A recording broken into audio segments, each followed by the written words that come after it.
तो 2021-22 champions league kicked of in style. Real Madrid का match हुआ कल इंटर मिलान से। कल काफ़ी अच्छे मैचेस हुए कल और परसों। कल मेन मैच था Real Madrid against Inter Milan. एक कतल मैच हुआ। रियल मैड्रिड ने इंटर मिलान को हरा दिया। फर्स्ट चैंपियंस लीग मैच में रियल मैड्रिड ने इंटर मिलान को हरा दिया 1-0 से। कर्टेसी गो, प्यारा goal from Rodrygo. That goal was assisted by Eduardo Camavinga. जी हाँ, नई साइनिंग ने किया, गोल किया। रोड्रिगो और कमाविंगा दोनों बेंच से आए थे, तो काफ़ी अच्छे सब्स्टिट्यूशन कार्लो एंचेलोटी के। इंटर मिलान की अगर बात करें तो अगर स्क्वाड वाइज इनकी बात करें तो काफ़ी कुछ चेंज हुआ है इनकी स्क्वाड में। रोमेलो लुकाकू जी हाँ, उसका अच्छी खासी प्राइस पे बेच दिया उसने। एंटोनियो कॉन्टे जो इनका कोच था वो चला गया। राइट विंग बैक इनका अशरफ हकीमी भड़वे नासर अल खलीफी ने उठा लिया उसे। एंड इन्स की बात करें तो इडन चेको रोमा से तगड़ी साइनिंग, 35 साल का हो चुका है, but he still has a lot of potential left. कल के मैच में इसने दिखाया काफ़ी अच्छा। और लात्सियो का बंदा ख्वाकीन कोरेया एक साइन किया इंटर मिलान ने, जो काफ़ी अच्छा प्लेयर है और काफ़ी अच्छा स्ट्राइकर है। और इनका राइट विंग बैक डम्फ्रीज एक तगड़ी साइनिंग नेदरलैंड्स में, उसने दिखाया कि वो कितना ज़बरदस्त प्लेयर है।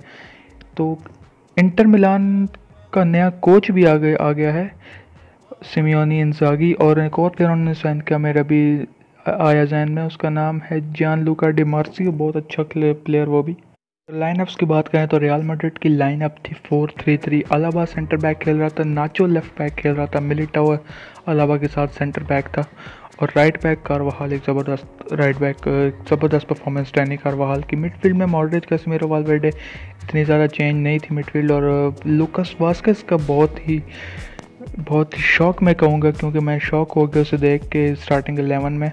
और विनीशियस जूनियर और बेंजेमा, तो इस लाइनअप को देखने के बाद मेरे जहन में एक बात आई, तो विंग्स पे बहुत ज़्यादा काम होने वाला है। तो मैड्रिड के विंगर्स जो हैं वो विंग्स पे थ्राइव करने वाले हैं, काफ़ी ज़्यादा विंग्स पे ज़्यादा काम होने वाला है। इसकी कमी इस फॉर्मेशन की ये थी कि सेंटर में कोई ज़्यादा प्लेयर था नहीं। बेंजेमा था, पर बेंजेमा अकेले कुछ कर नहीं पाए। बेंजेमा की इतनी अच्छी गेम नहीं थी, बिल्कुल भी नहीं थी। तो क्योंकि वो सेंटर में अकेला पड़ रहा था। और नाचो भी इतनी ज़्यादा आगे नहीं आ रहा था, जैसे मिगुएल गुटियरेज या अलाबा अगर लेफ्ट बैक खेल रहा हो तो आते हैं, तो नाचो भी इतना ज़्यादा आगे नहीं आ रहा था।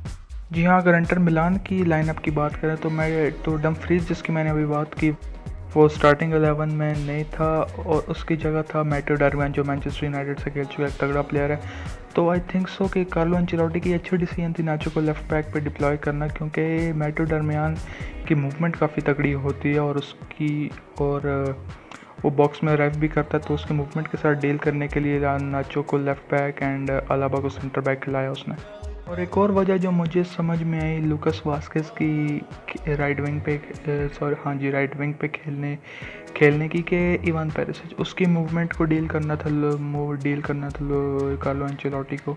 तो अगर हज़ार्ड भी खेलता तो वो इतना हाथ डील नहीं कर पाता। लूकास वास्केस को खिलाया इवान पेरिसिच की मूवमेंट को डील करने, क्योंकि वो एक तगड़ा प्लेयर है, वो बहुत ज़्यादा मूवमेंट करता है।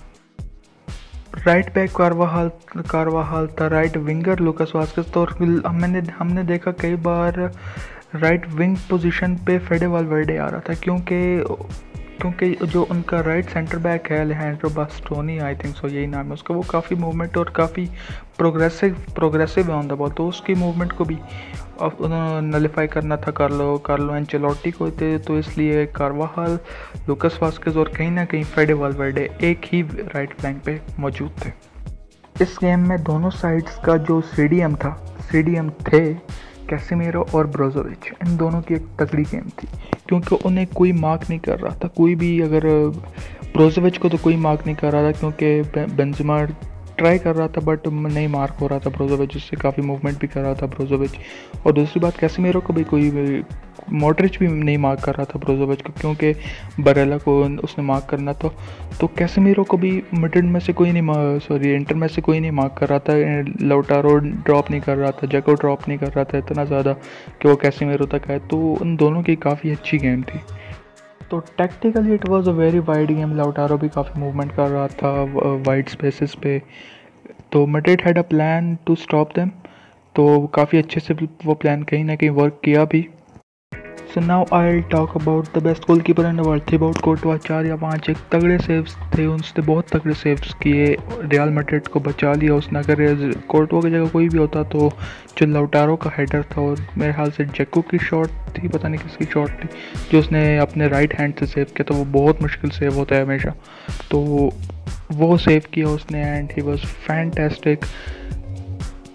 आई want to thank God for having Courtois in my team. He is ज़बरदस्त ज़बरदस्त ऑन द बॉल उसने काफ़ी इम्प्रूव किया। जब याद है पहला सीज़न कोर्टवा का, जब वो ऑन द बॉल बिल्कुल हग रहा था and everyone was blaming him and saying he is the worst signing in the history of Real Madrid, so he proved everyone wrong. हर चीज़ का टाइम लगता है, उसका भी टाइम लगा and now he is one of the best goalkeepers in the world. Goal Real Madrid का लगा जब फेडे वाल्वेर्डे, कामाविंगा और रोड्रिगो का कॉम्बिनेशन बना। फेडे वाल्वेर्डे ने प्यारी बॉल उठाई कामाविंगा के लिए और उन लोगों के लिए तमाचा जो बोलते हैं फेडे वाल्वेर्डे सिर्फ भाग सकते हैं और नहीं कर सकता, ऑन द बॉल एबिलिटीज़ नहीं है जो कि सोलैक फ्रैंकी डी योंग की हैं। तो आई थिंक सो अगर मैं देखूं फेडे वाल्वेर्डे को तो काफ़ी अच्छी और बहुत ज़बरदस्त पास दिया इसने कामाविंगा को, और कामाविंगा ने स्क्वायर किया रोड्रिगो के लिए, रोड्रिगो की प्यारी फिनिश। तो अगर मैं इन दोनों को कंपेयर करूं, फेडे वाल्वेर्डे और फ्रैंकी डी योंग को, I think so Valverde is better. I have my reasons for it, क्योंकि वाल्वेर्डे भाई ही नेवर अंडर परफॉर्म्स भाई। उसे जब भी देखो भाई वो मार चोट देता है भाई, वो भागता रहेगा हर मैच में, और वो ऑन द बॉल भी काफ़ी ज़बरदस्त है और उसके टैकल्स लॉन्ग लेग्स भाई डी योंग के नहीं है भाई, सीरियसली डी योंग के नहीं है।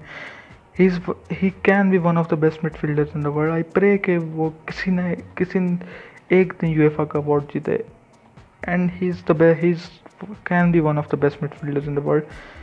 मैच की बात करें, मैच पे ही रहते हुए बात करें, तो अच्छी कॉम्प्लिकेटेड नाइट थी। एक विक्ट्री मिल गई रियल मैड्रिड को जो आई डोंट थिंक सो कि डिजर्विंग थी। Inter were better team first half में। सेकंड हाफ में मैड्रिड ने काफ़ी इंप्रूव किया, कैसेमीरो को काफ़ी इन्वॉल्व किया। Madrid improved a lot. Madrid fought and won that game by 1-0, so that's all. So exciting times ahead for Real Madrid, so stay tuned.